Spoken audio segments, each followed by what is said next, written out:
We're moving on to a set of poster pitches, actually, before Matt. But yeah, just 10 minutes and then ready for the last talk.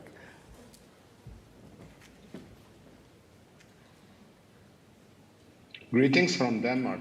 I'm Matteo Tiberti, staff scientist at the Cancer Structural Biology Group at the Danish Cancer Society in Copenhagen. And today I'm showcasing MutateX, our pipeline for high throughput prediction of the effects of mutations on protein stability and binding.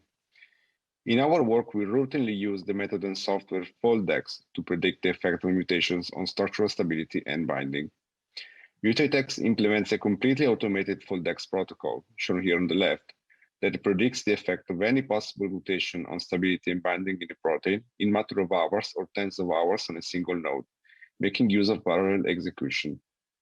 The output of this process is what you see on the right, and it allows us to evaluate how sensitive each mutation site is to mutation and which substitutions are likely to be more damaging for structural stability or binding.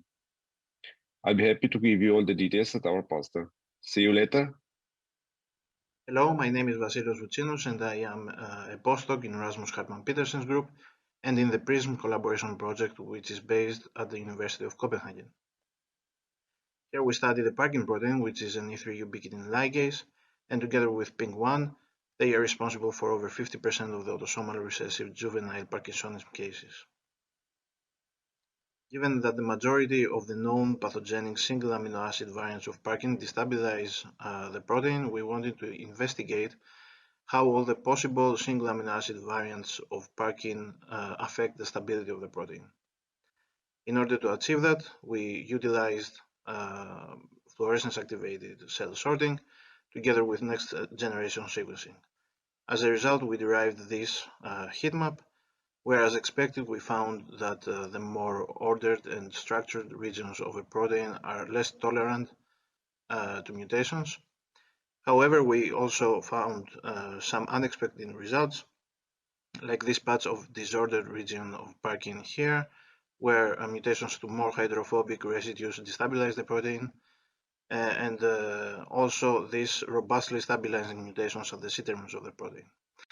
If you'd like to learn more about our project, please visit my poster and I will be happy to discuss more about Parkin stability.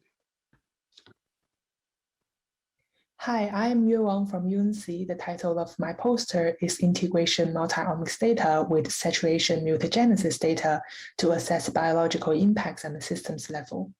In cancer research, the significance of the majority of variants is unknown, and it still remains a considerable challenge to distinguish functionally relevant somatic mutations with benign mutations.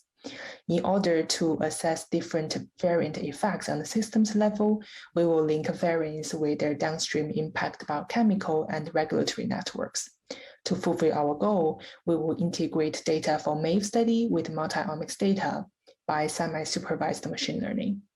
Hopefully, our research will reveal significant molecular features associated with different variants, which can potentially inform precision medicine in the clinical practice. Hello, I'm Andrew Waters. I'm a postdoc in the Adams Lab at the Sanger Institute, and we're performing saturation genome editing on a variety of genes in which variants predispose to cancer.